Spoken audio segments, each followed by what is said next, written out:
अस्सलाम वालेकुम प्यारे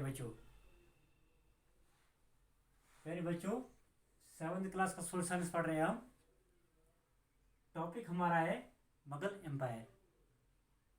तो आज मुगल एम्पायर में जो यानी कि जिस टॉपिक पे हम बात करने जा रहे हैं वो है ठीक है अकबर के बारे में आज हमें पढ़ना है।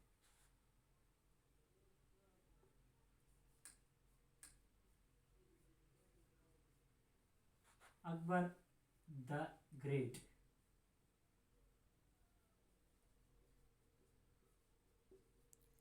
Akbar the great. प्यारे बच्चों मुगल एम्पायर अकबर के बारे में आज हमें पढ़ना है। तो बच्चों पिछले लेक्चर में मैंने आपको बताया कि जो सूद डायनेस्टी का जो लास्ट रूलर था वो आदिल शाह था। हुमायूं ने उसको 1555 में 1555 में उसको हरा दिया, उसको डिफीट दे दी और दिल्ली को रिकैप्चर किया। तो उसके बाद 1556 में जब हुमायूं की मौत वाक़ा हुई 27 जनवरी 1556 में जब हुमायूं की मौत वाक़ा हुई तो उसके बाद उसके बेटे अकबर ने यानी कि तख्त संभाला।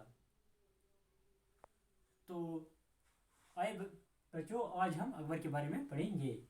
अकबर का असली नाम जलालुद्दीन था। जलालुद्दीन रियल नाम ऑफ अकबर और जलालुद्दीन। तो जिस वक्त अकबर ने तख्त संभाला उस वक्त अकबर की जो एज थी, अकबर की जो उम्र थी वो 14 साल थी। He was 14 years old। तो अकबर की जो उम्र थी वो 14 साल थी। तो अकबर बचपन से ही बहुत ही होशियार और होनहार रूलर था। तो जब इसकी एज 14 साल की थी, 14 साल की उम्र में इसने तख्त संभाला। तो उम्र यानी कि कम होने की वजह से यानी कि अभी एज में छोटे थे, तो इस वजह से जो मुगल एम्पायर का यानी कि जो चलाता था, जो मुगल एम्पायर को चला था वो बहरम खान था। बहरम खान यानी अकबर ने 1556 में थ्रोन संभाला। और तो उस वक्त उसकी एज 14 साल की थी। तो इसलिए बहरम खान को मुगल एम्पायर का प्राइम मिनिस्टर बनाया गया था। Prime minister of Mughal empire.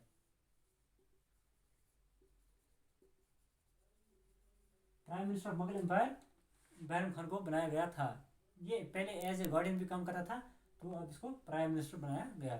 तो 4 साल के लिए इसको प्राइम मिनिस्टर बनाया गया, यानी कि 1556 से लेकर 1560 एडी तक। तो 1560 एडी में जब अकबर की एज 18 साल की हो गई, जब अकबर 18 साल का हुआ तो उसने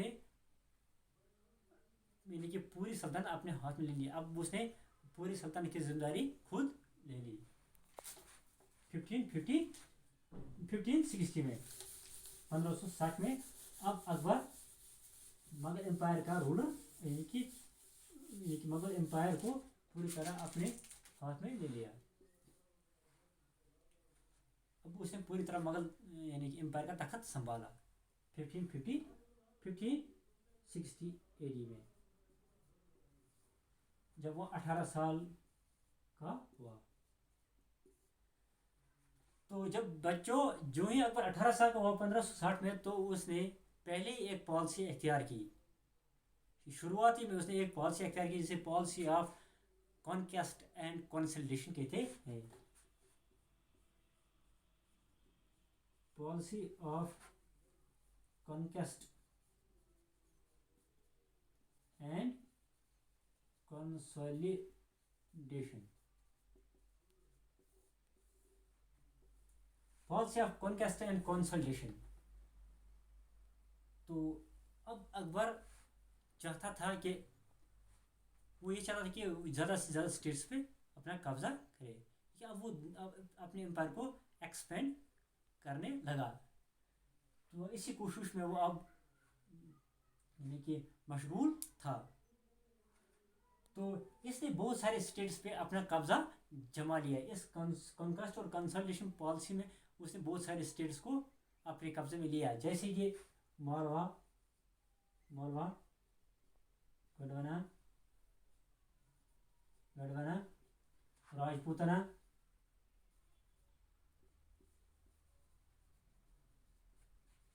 गुजरात, बंगाल, दक्कन एट्सट्रा, कि बहुत सारे स्टेट्स पर उसने कब्जा किया। मालवा, गढ़वाना, राजपूतना, गुजरात, बंगाल, दक्कन, बहुत सारे स्टेट्स में उसने अपना कब्जा जमा लिया। तो अब एक ही स्टेट बची थी जो कि मुगल एम्पायर की सॉवरेनिटी एक्सेप्ट नहीं कर रही थी। एक स्टेट बची थी जिसका नाम मेवाड़ था। मेवाड़ वो वाहिद स्टेट थी जो मुगल एम्पायर की सॉवरेनिटी एक्सेप्ट नहीं कर रही थी। तो क्या हुआ,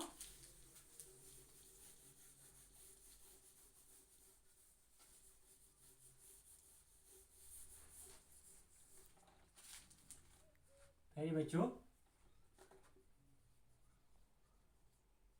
Mewar sovereignty accept, Mughal empire की सॉवरेनिटी एक्सेप्ट नहीं कर रही थी।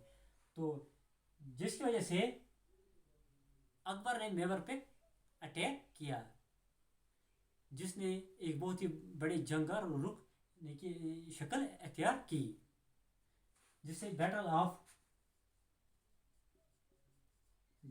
हल्दीघाटी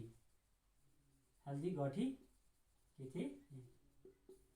बैटल ऑफ हल्दीघाटी ने जन्म लिया, जो कि 1576 में लड़ी गई। Battle took place in 1576 known as battle of Haldighati.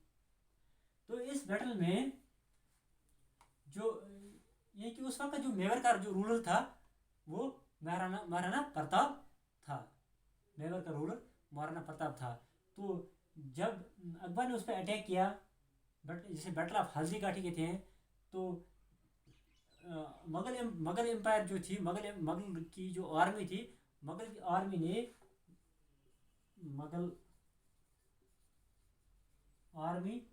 जो थी उन्होंने मुगल आर्मी ने महाराणा प्रताप सिंह की को शिकस्त दे दी, उनको हरा दिया।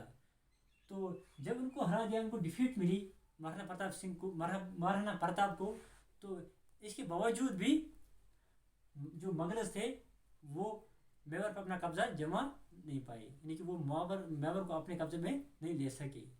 तो बिल आखिर उन्होंने महाराणा प्रताप को मार डाला, यानी कि महाराणा प्रताप को मार डाला है। और जब महाराणा प्रताप की डेथ हो गई तो उन्होंने मेवाड़ पर अपना कब्जा जमा लिया। तो ये था बैटल ऑफ हल्दीघाटी। तो इसके बाद हम अकबर के रिलेशंस पे आते हैं। अकबर की relations,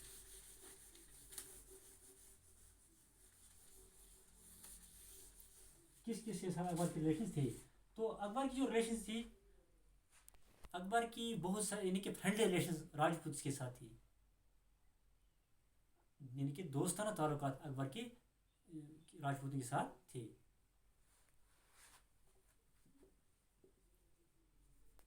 friendly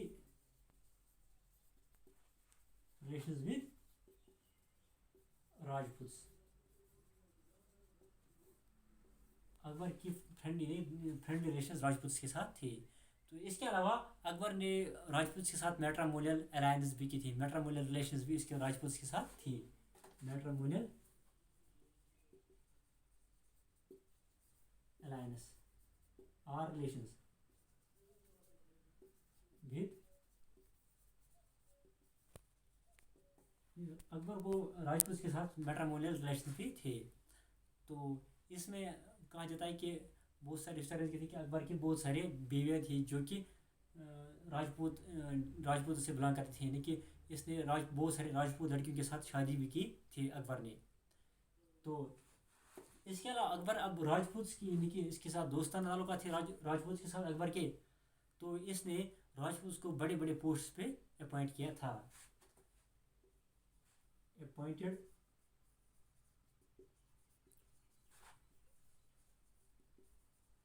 Rajput on very high posts, क्योंकि जो बड़े बड़े पोस्ट थे अकबर ने उन पे राजपूत को अपॉइंट किया।